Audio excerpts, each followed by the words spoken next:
Kalau seseorang berdoa kepada Allah Subhanahu wa taala di waktu syuruk, maka dia akan diberkahi satu harinya.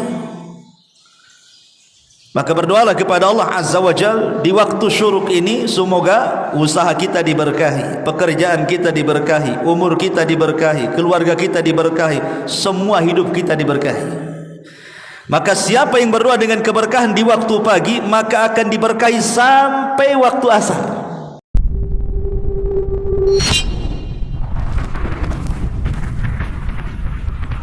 Dan kita masuk pada surah Ad-Duha. A'udzubillahi minasyaitonirrajim. Bismillahirrahmanirrahim. Wad-duha wal-laili idza saja. Ma wadda'aka rabbuka wa ma qala. Walal akhiratu khairul laka minal ula wala sawfa yu'tika rabbuka fatarda. Alam yajidka yatiman fa'awa wa wajadaka dhallan fahada wa wajadaka 'ailan fa'aghna fa ammal yatima fala taqhar wa ammas sa'ila fala tanhar wa amma bi ni'mati rabbika fahaddits. Demi waktu duha dan demi malam apabila telah sunyi, Tuhanmu tidak mungkin meninggalkan dirimu dan tidak pula membencimu. Dan sungguh yang kemudian lebih baik daripada yang permulaan. Dan sungguh kelak Tuhanmu pasti memberikan karunia kepadamu sehingga engkau akan puas. Bukankah dia mendapatimu sebagai anak yang yatim, kemudian dia melindungimu? Dan dia mendapatimu sebagai orang yang bingung, lalu Allah berikan petunjuk. Dan dia mendapatimu sebagai seorang yang kekurangan, lalu Allah berikan kecukupan. Maka terhadap anak yatim jangan engkau berlaku sewenang-wenang, dan terhadap orang yang meminta-minta janganlah engkau menghardiknya. Dan terhadap nikmat Tuhanmu hendaklah engkau bersyukur. Surah Ad-Duha ini ada asbab nuzulnya. Ketika Nabi SAW datang perintah solat malam dengan turunnya surah Al-Muzammil, ya ayyuhal muzammil qumil laila illa qalila nisfahu aw inqus minhu qalila aw zid alaihi wa rattilil qur'ana tartila. Turun ayat tentang perintah solat malam. Maka sejak turun ayat perintah dalam surah Al-Muzammil ini, maka Nabi SAW tidak pernah meninggalkan solat malam seumur hidupnya dalam periode Mekah.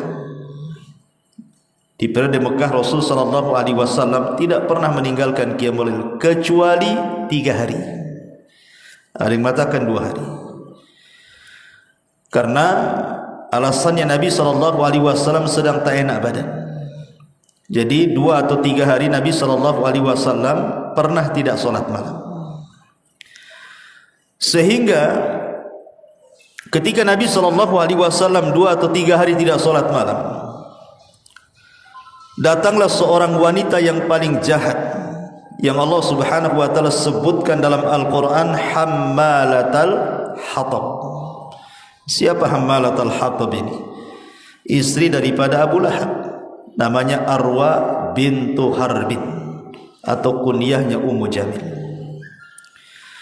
Ummu Jamil atau Arwa bintu Harbin ini kemudian datang kepada Nabi SAW di saat Rasul SAW tidak salat malam, dan mengatakan, ya Muhammad aina syaitan. Hai Muhammad, di mana setanmu? Maksudnya Jibril. Kenapa malam ini tak datang? Karena Nabi SAW tiap malam salat malam. Tiba-tiba Rasul sudah 2 atau 3 hari tak salat malam. Jadi Arwa bintu Harbi ini ngomong, aina syaitanuk, mana setanmu? Maksudnya mana? Katanya makhluk yang setiap malam datang memberikan wahyu kepadamu. Arwah bintu Harbin membahasakan setan, maksudnya malaikat Jibril. Aina syaitanuk, mana setanmu? Jangan-jangan setanmu sudah tidak turun lagi kepadamu dan dia mencari orang lain yang akan diangkat jadi nabi dan itu bukan dirimu. Maka ucapan Arwah bintu Harbin ini menyebar di tengah masyarakat Quraisy dan membuat sedih Nabi SAW.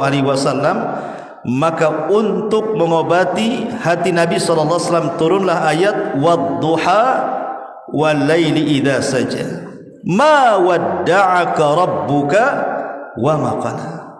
Syahidnya ma wadda'aka rabbuka wa ma qala. Rabbmu tidak akan meninggalkan kamu dan dia tidak mungkin membencimu. Karena Ummu Jamil mengatakan apa? Di mana setan? Mana Jibril? Bahasanya seperti itu. Kok enggak datang lagi? Jadi Nabi SAW terpikir dengan ucapan itu. Maka Allah Subhanahu wa taala katakan ma wadda'aka rabbuka wa ma qala. Allah tidak mungkin meninggalkan. Seandainya dalam 2-3 hari Jibril tidak turun, bukan berarti Allah mendak meninggalkan kamu dan mencari nabi yang lain. Wa ma qala, begitu juga tidak akan membencimu. Allah akan tetap menyayangimu dan mencintaimu. Dari sini di antara asbab nuzul daripada surah Adh-Dhuha. Taib, kita masuk pada ayatnya. Di sini Allah Subhanahu wa taala mengatakan wadduha wal laili idza saja. Demi waktu duha dan demi malam apabila telah sunyi. Di banyak ayat dalam Al-Qur'anul Karim Allah Subhanahu wa taala paling banyak bersumpah dengan waktu. Hampir kebanyakan sumpah Allah dalam Quran itu berbicara soal waktu. Wal laili idza yaghsha wan nahari idza tajalla. Demi malam apabila sudah menutup dan demi siang apabila sudah terpancar sinarnya. Kemudian Allah mengatakan wal fajri wa layalin ashri, demi waktu fajar dan demi malam-malam yang 10. Kemudian Allah mengatakan wal asri innal insana lafi khusrin, demi masa, demi waktu asar. Dan di sini Allah mengatakan wadduha, demi waktu duha dan demi malam ketika sunyi. Sering saya ulang-ulang kalau kita belajar tafsir, Allah Subhanahu wa taala tidak mungkin menjadikan sumpah dari makhluknya kecuali makhluk itu memiliki keistimewaan di hadapan Allah. Karena makhluk Allah banyak, kenapa tidak dijadikan sumpah semua? Hanya makhluk-makhluk tertentu saja yang Allah jadikan sumpah. Karena Allah tidak hendak menjadikan makhluknya semuanya dijadikan sumpah, kecuali makhluk itu ada keistimewaannya di hadapan Allah. Dan waktu satu di antara makhluk Allah dan sangat istimewa. Makanya kelak ketika pada hari kiamat, sebelum manusia meletakkan kakinya di titian Siratal Mustaqim, apa kata Nabi SAW? La tazulu qadama 'abdin hatta yus'al an arba. Tidak mungkin bergeser kaki anak Adam sampai ditanya 4 perkara. An umrihi fima afna, tentang umurnya kemana dihabiskan waktu. Wa an syababihi fima abla, waktu mudanya kemana dia lampiaskan waktu muda, waktu. Wa an ilmihi fima amila fi, tentang ilmunya sudahkah dia amalkan. Mencari ilmu butuh waktu, mengamalkannya pun butuh waktu. Wa an malihi min aina iktasabahu wa fima anfaqahu, hartanya dari mana kau dapat, kemana pula kau belanjakan. Cari harta perlu waktu, membelanjakannya pun perlu waktu. Semua akan ditanya. Makanya waktu ini dalam Islam sangat istimewa. Setiap hentakan napas manusia itu akan ditanya di hadapan Allah Subhanahu wa taala. Dari sinilah maka orang yang cerdas adalah orang yang mempersiapkan kehidupannya untuk akhiratnya. Maksudnya memanfaatkan waktunya supaya berkesan untuk akhiratnya. Makanya sering saya katakan, ada manusia, okelah sekarang jam berapa ini? Sekarang jam 5:24. Antum ngaji di sini. Alhamdulillah. Waktu antum digunakan untuk ngaji. Tapi di jam yang sama ini, jam 5:24 nih, ada saudara kita yang mungkin tidur. Salat subuh pun tidak. Ya, atau mungkin dia salat subuh habis itu tidur. Tentu akan berbeda orang-orang yang seperti antum memanfaatkan waktu duduk untuk bermajelis ta'lim dengan dalam waktu yang sama orang-orang yang meninggalkan salat subuh kemudian tidur, pertanggungjawabannya akan beda di hadapan Allah Azza wa Jalla. Karena waktu ini sangat penting sekali. Makanya Allah mengatakan fa idza faragta fansab. Kalau sudah selesai melakukan amal soleh yang satu, ada waktu luang, lakukan amal soleh yang lainnya. Kalau bisa, setiap waktu itu adalah nilai manfaat di hadapan Allah Azza wa Jalla. Di sini Allah Subhanahu wa taala bersumpah demi waktu duha dalam Quran. Hanya ada 3 waktu salat yang Allah jadikan sumpah. Pertama, wadduha, demi waktu duha. Di situ ada salat duha. Yang kedua, wal fajri walayalin asr, demi waktu fajar. Di situ ada salat subuh. Kemudian yang ketiga, wal asri innal insana lafi khusrin, demi waktu asar. Di situ ada salat asar.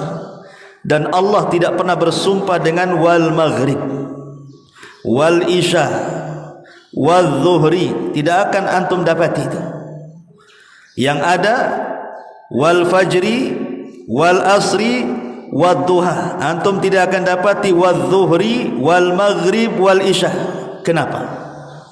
Kenapa hanya 3 waktu ini saja, waktu-waktu salat yang Allah jadikan sumpah? Ini kan sebuah pertanyaan. Kenapa zuhur tidak masuk? Kenapa maghrib tidak masuk? Kenapa isya tidak masuk? Bukankah 3 waktu juga waktu-waktu salat? Ulama mengatakan karena rahasia hidup manusia dalam satu hari itu ada di 3 waktu ini.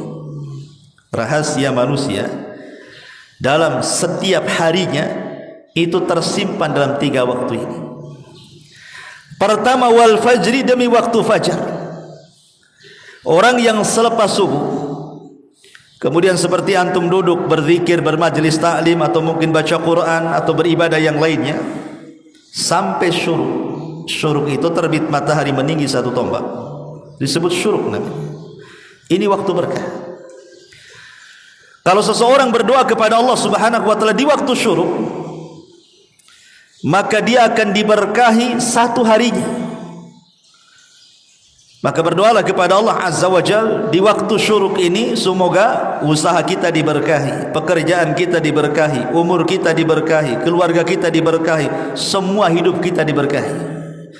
Maka siapa yang berdoa dengan keberkahan di waktu pagi, maka akan diberkahi sampai waktu asar. Dari sini Nabi SAW mengatakan apa? Allahumma barik li ummati fi bukuriha. Ya Allah, berkahi umatku di waktu paginya. Di sini ada waktu berkah.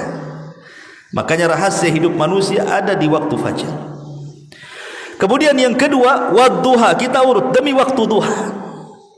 Waktu duha ini ada yang mengatakan dimulai dari terbit matahari meninggi 1 tombak sampai zawal. Zawal itu matahari condong ke arah barat, masuk waktu zuhur. Itulah waktu duha. Tapi ada juga yang mengatakan waktu duha itu sampai maghrib. Karena lawannya di sini Allah mengatakan wadduha wal laili, demi waktu duha dan demi malam. Artinya duha itu terbentang dari pagi sampai sore, baru setelah itu malam. Itu menurut teks daripada surah Ad-Duha. Walaupun pendapat yang kuat waktu duha itu maksudnya mulai terbit matahari meninggi 1 tombak sampai zawal matahari condong ke arah barat, masuk waktu zuhur. Itulah waktu duha. Lah waktu duha ini adalah waktu harakatun nas, waktu di mana manusia itu bergerak. Orang yang punya ladang ke ladang, orang yang punya kantor ke kantor, orang yang punya pasar ke pasar, orang yang kerja di jalan, sibuk di jalan raya. Itu waktu orang bergerak, waktu duha itu. Karena biasanya orang bekerja atau semangat-semangatnya orang bekerja, kerja apa saja, itu waktu di pagi sampai zuhur tuh. Kalau sudah zuhur udah malas biasanya. Itulah harokat manusia di situ, gerakan manusia di situ. Makanya Allah Subhanahu wa taala jadikan sumpah, karena ini waktu bergeraknya manusia. Disitulah manusia akan dapat manfaat dunia akhirat di waktu duha. Lah waktu duha ini waktu istimewa. Kenapa waktu istimewa? Karena di situ pertama ada solat duha, dan solat duha itu sedekah yang mewakili 360 persendian. Kalau antum hitung dari kepala sampai kaki, persendian manusia itu jumlahnya 360. Itu berdasarkan hadis qudsi, dan ini dibenarkan dalam teori kedokteran. Di zaman Nabi tidak ada alat canggih untuk menghitung sendi, tapi sekarang dimunculkan alat-alat canggih kan. Ternyata setelah dihitung oleh para dokter, memang sendi itu jumlahnya 360 sendi. Dan ini menunjukkan bahwa wahyu, Rasul tidak ngomong asal ceplak gitu saja, tapi dari Allah yang mengatakan bahwa dalam raga manusia itu ada 360 persendian. Dan 360 persendian ini wajib mengeluarkan sedekah setiap harinya. Tetapi kata Rasul sallallahu alaihi wasallam, cukup dengan 2 rakaat duha itu sudah mewakili sedekah 360 persendian. Ini yang pertama. Yang kedua, solat duha itu disebut solatul awabin. Solatul awabin itu maksudnya solatnya orang-orang yang bertobat. Jadi solat duha itu disebut oleh Rasul sebagai solatul awabin, solatnya orang-orang yang kembali kepada Allah, orang-orang yang bertobat kepada Allah. Kenapa? Anda perhatikan, waktu duha itu adalah waktu di mana manusia disibukkan dengan dunia. Syaghalatna amwaluna wa ahluna. Kami disibukkan dengan harta-harta kami. Orang mencari dunia itu dimulai waktu duha. Makanya saya katakan dari awal tadi, orang yang punya ladang ke ladang, orang yang punya kantor ke kantor, orang yang punya sawah ke sawah, orang yang punya pasar ke pasar, orang yang kerja bangunan dia ke bangunan, dan begitu seterusnya. Itu waktu bergerak manusia mencari dunia. Dan biasanya orang kalau sudah asik mencari dunia, lupa akhirat. Orang kalau sudah asik mencari dunia, pasti dilupakan akhirat. Kalaulah seandainya manusia sedang sibuk-sibuknya mengejar dunia, tiba-tiba antum keluar dari kesibukan dan antum melaksanakan duha, artinya antum keluar dari kesibukan manusia. Ketika manusia mengejar dunia, antum pula lari dari dunia menghadap Allah. Dan ini tidak bisa dilakukan kecuali orang-orang awabin, orang-orang yang betul-betul ingin kembali kepada Allah. Dia tinggalkan kesibukannya, dia menghadap kepada Allah Azza wa Jalla.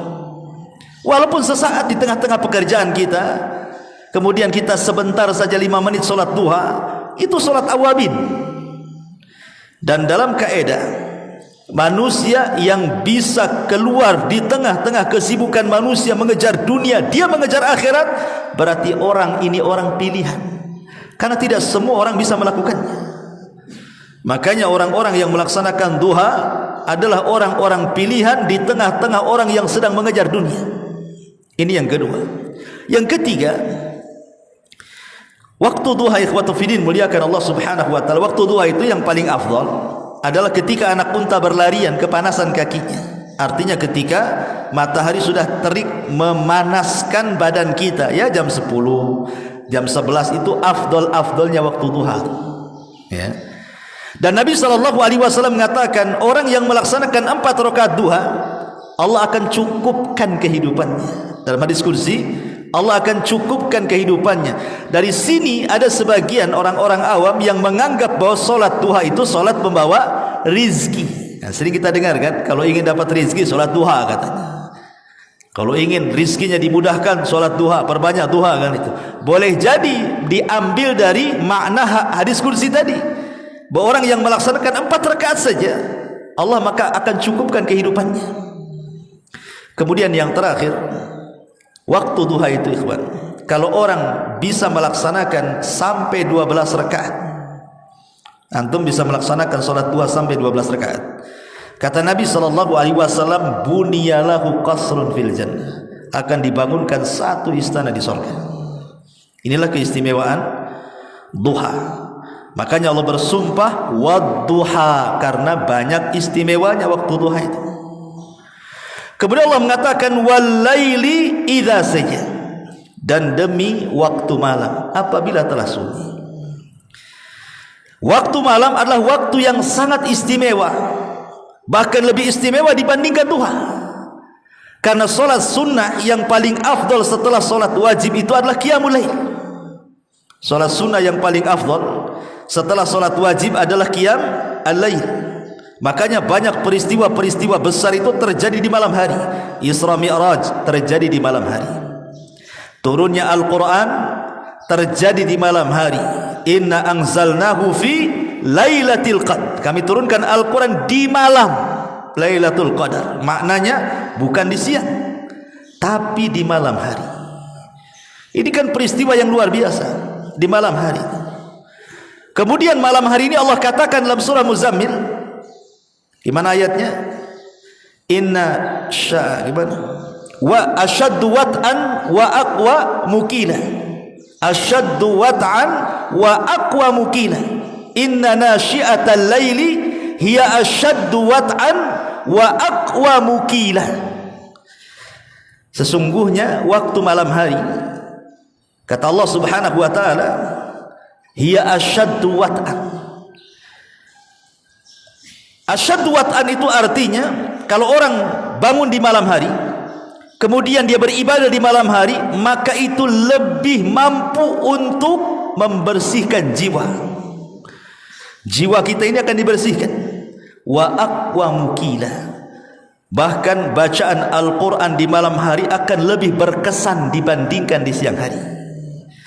Jadi malam hari itu, kalau kita mau beribadah dengan betul-betul ibadah tafakur kepada Allah Azza wa Jalla, itu lebih berkesan. Bahkan baca Quran pun lebih berkesan. Kenapa demikian? Satu, karena orang yang melakukan ibadah di malam hari akan dijauhkan daripada riya.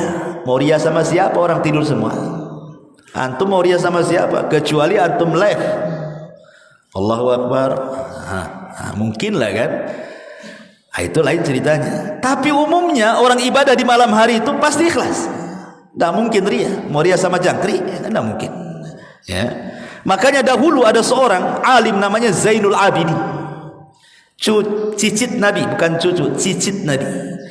Karena namanya Ali ibn Husain ibn Ali ibn Abi Talib, atau disebut dengan Ali As-Sajjad karena ahli sujud sampai disebut Ali As-Sajjad. Julukannya Zainul Abidin, satu-satunya anak Husain yang selamat di Karbala. Anak Husain itu mati semua laki-lakinya di Karbala. Cuman satu yang selamat, namanya Ali ibn Husain ibn Ali ibn Abi Talib, atau dikenal dengan Zainul Abidin. Maka siapapun yang mengaku keturunan Husain wajib jalurnya kepada Zainul Abidin. Kalau tidak nyambung ke Zainul Abidin, jangan ngaku Habib kalian. Karena cuma satu jalurnya. Kalau Hasan dua, kalau Husain cuma satu, harus lewat Zainul Abidin. Zainul Abidin Allah berikan rezeki luas. Ya. Allah berikan rezeki luas. Tapi kalau sedekah tak tampak, sehingga orang menganggap bakhil. Rupanya malam-malam, setiap malam dalam sepertiga malam itu, dia pikul gandum. Setiap malam dia letakkan gandum di 70 pintu rumah fuqara wal masakin Madinah. Setiap malam. Tidak ada yang orang tahu. Setiap malam letakkan di sini, letakkan di situ. Nanti besoknya letakkan lagi di mana lagi. Setiap malam ditarget 70 fuqara masakin Madinah harus mendapatkan gandum. Sehingga fuqara wal masakin di Madinah itu tidak pernah kelaparan. Walaupun demikian tetap saja dia dikatakan bakhil karena tidak nampak sedekahnya. Sebentar lagi ini kan ini mau Idul Fitri nih, orang bagi-bagi kan, bagi-bagi sembako tuh orang-orang kaya itu, orang-orang ngontri itu zakat fitrah tuh. Itu sudah disiapkan wartawannya, ya sudah disiapkan kan, biar nanti ini simpulannya sampai ngantri. Itu kita kan itu, tapi Zainul Abidin malam-malam. Sehingga tidak ada orang tahu. Ketahuannya kalau dia ahli sedekah kapan? Ketika mati.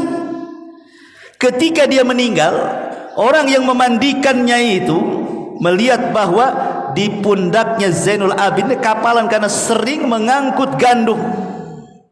Dan ketika meninggalnya tidak ada satu rumah fuqara wal Madinah kecuali kehilangan gandum. Baru mereka sadar siapa yang selama ini ngasih infak kepada mereka. Syahidnya di sini apa? Zainul Abidin infak di malam hari, karena di situ lebih ikhlas kepada Allah Azza wa Jalla. Ibadah di malam hari itu lebih ikhlas, makanya lebih berkesan kepada hati, dan bacaan Quran pun lebih berkesan juga. Ini yang pertama, lebih berkesan, lebih jauh daripada riya dan dekat dengan ikhlas. Kemudian lebih daripada itu, yang kedua, ziyadatut tadabburi wal fahmi. Orang kalau mengaji di malam hari atau menghafal Quran di malam hari, itu akan mudah untuk menghafal dan akan mudah untuk memahami kalau hendak memahami, karena tidak ada bising-bising di malam hari itu. Bisa fokus kita baca Quran. Kok di siang hari bising sana sini? Makanya kenapa kemudian di sini Allah bersumpah dengan malam, karena memang malam itu adalah waktu yang sangat istimewa bagi para salihin, orang-orang saleh. Wal laili idza saja, ma wadda'aka rabbuka wa ma qala. Ma wadda'aka. Tetapi Allah Subhanahu wa taala tidak mengulang dengan kalimat wa ma qalaka. Harusnya kan begitu bacaannya. Ma wadda'aka, Allah tidak meninggalkan kamu.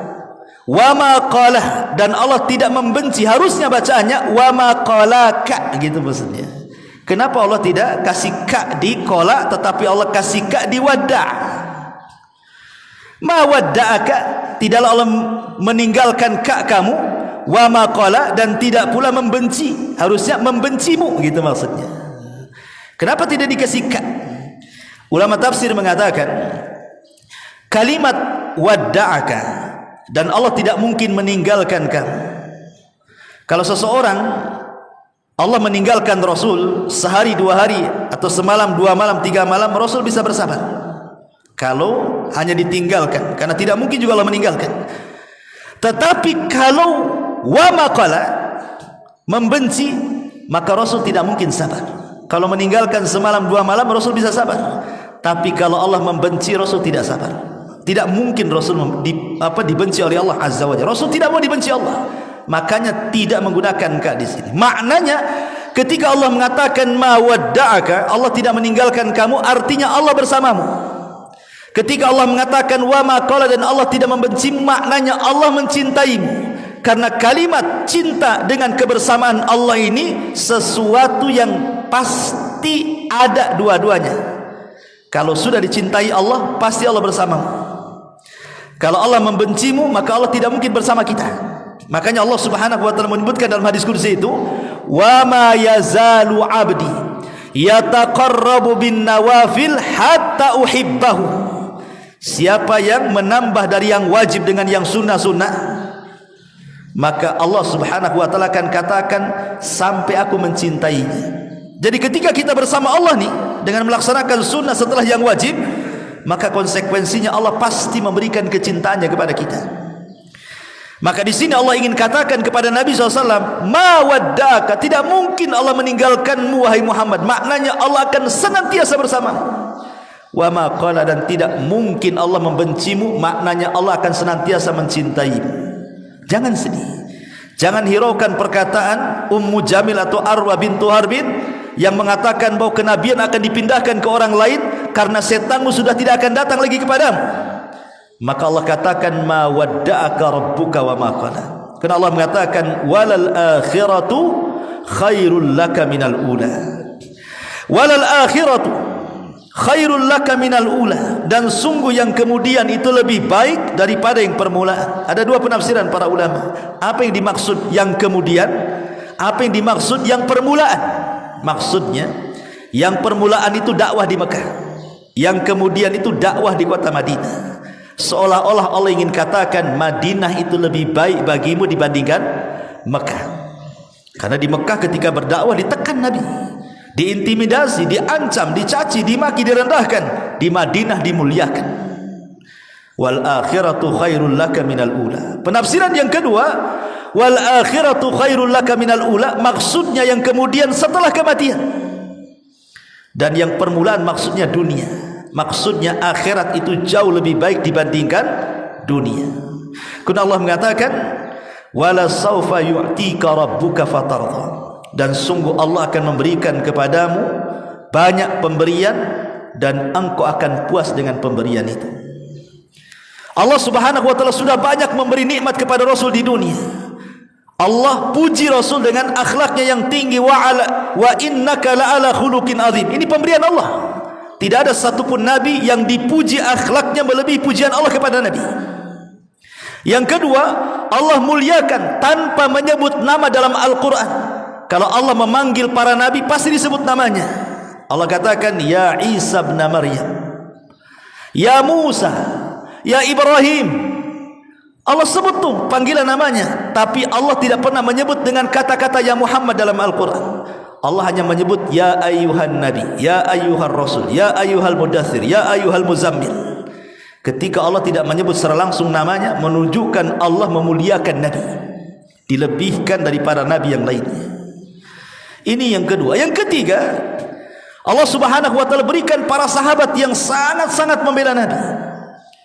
Dan Allah banyak berikan kemudahan kepada dakwah nabi. Dan begitu seterusnya. Termasuk kemenangan dalam perang, termasuk kekhususan yang tidak diberikan kepada para nabi yang lainnya. Seperti apa? Allah tanamkan musuh-musuhnya rasa takut sejauh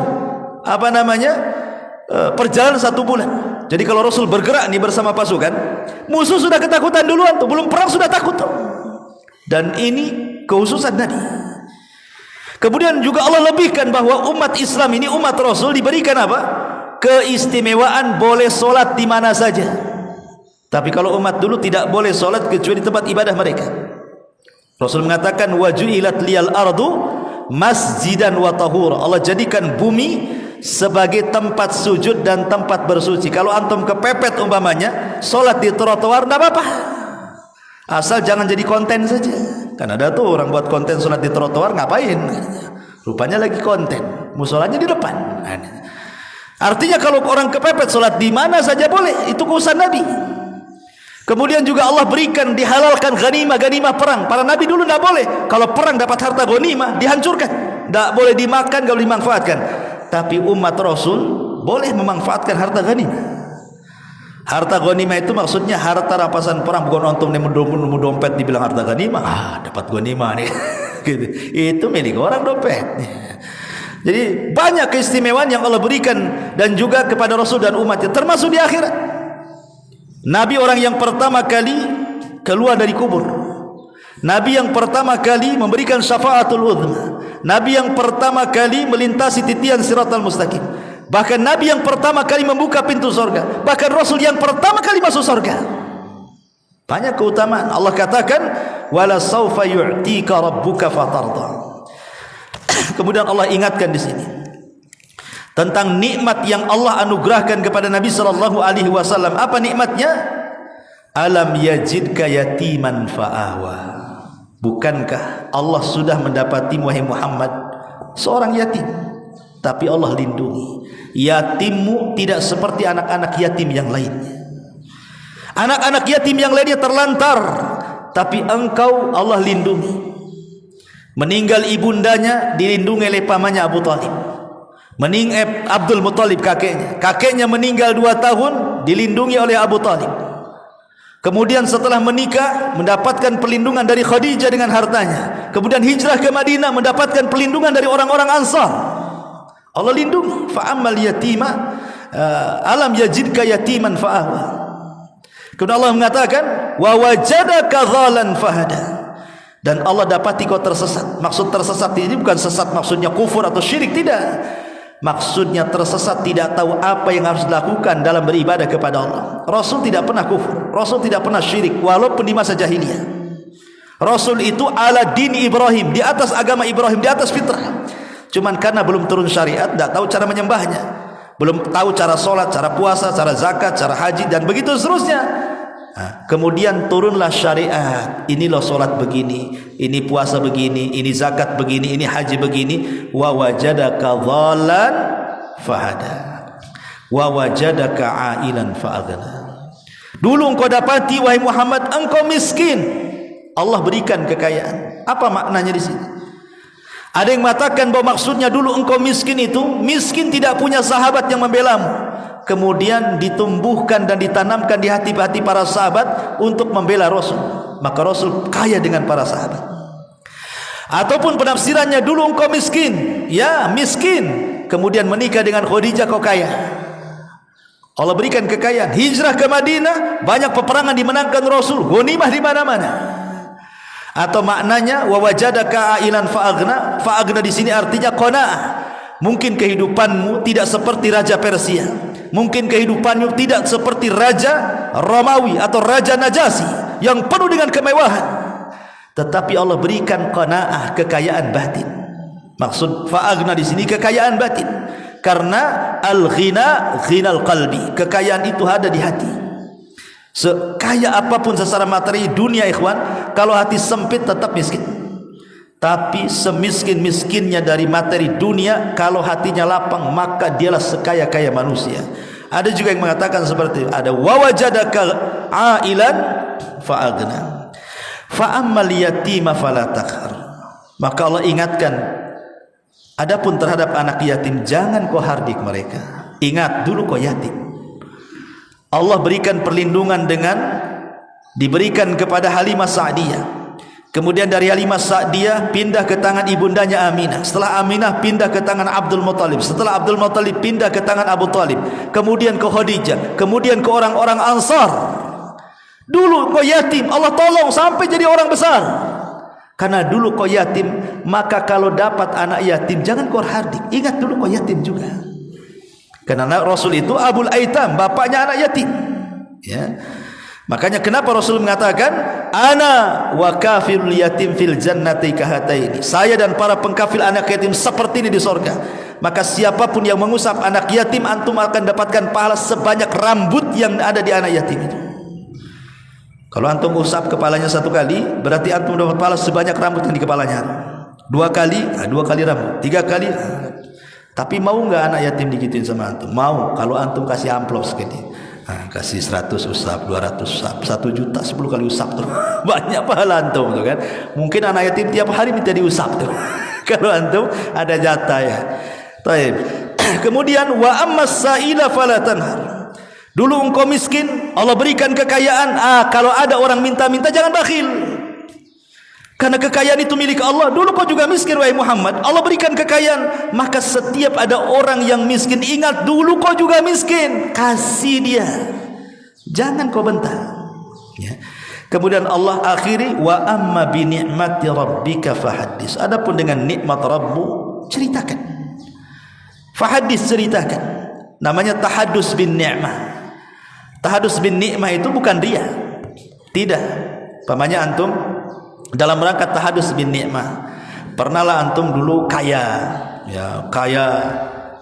kemudian antum dimudahkan hidupnya membantu fuqara wal masakin. Allah takdirkanlah mungkin namanya hari kan berputar, kadang kaya kadang miskin. Kemudian antum teringat, antum cerita, aduh enaknya dulu kaya saya bisa nyumbang. Itu namanya tahadus bin ni'mah namanya. Ya, bukan ria, tidak. Tergantung inamal amalu bin niat ya. Kalau niatnya untuk ria ya ria maksudnya. Tapi kalau hanya sudah tahadus bin ni'mah, menceritakan diri sendiri hanya untuk supaya dijadikan ibrah, dan itu merupakan nikmat dari Allah Subhanahu wa taala, enggak apa-apa. Ataupun maksud tahadus bin nikmah itu maksudnya antum menampakkan yang zahir. Karena ada orang kaya, subhanallah, bukan hanya bakhil sama orang, sama dirinya dia bakhil. Dia kaya, beli baju yang bagus saja enggak bisa. Padahal kaya. Kemana-mana pakai kolor aja, enggak bisa dia beli sarung atau beli apa gitu. Padahal kaya, pakai kolor pula dia. Mana nikmat yang Allah berikan? Makan asalnya enggak gizi. Apa ini? Ini bukan zuhud ya. Maka boleh menampakkan yang zahir. Makanya ketika Rasul mengatakan, Rasul, apakah orang yang pakai sandal bagus, baju bagus, kendaraan bagus termasuk sombong? Kata Rasul, tidak. Sombong itu bukan di situ. Sombong itu menolak kebenaran dan merendahkan orang. Artinya kalau kita pakai baju bagus untuk merendahkan orang, disitulah sombongnya. Antum beli mobil petantang-petenteng, itu disembah. Tapi kalau antum beli baju, beli sandal, pakai mobil, itu tahadus bin nikmah, tidak ada masalah.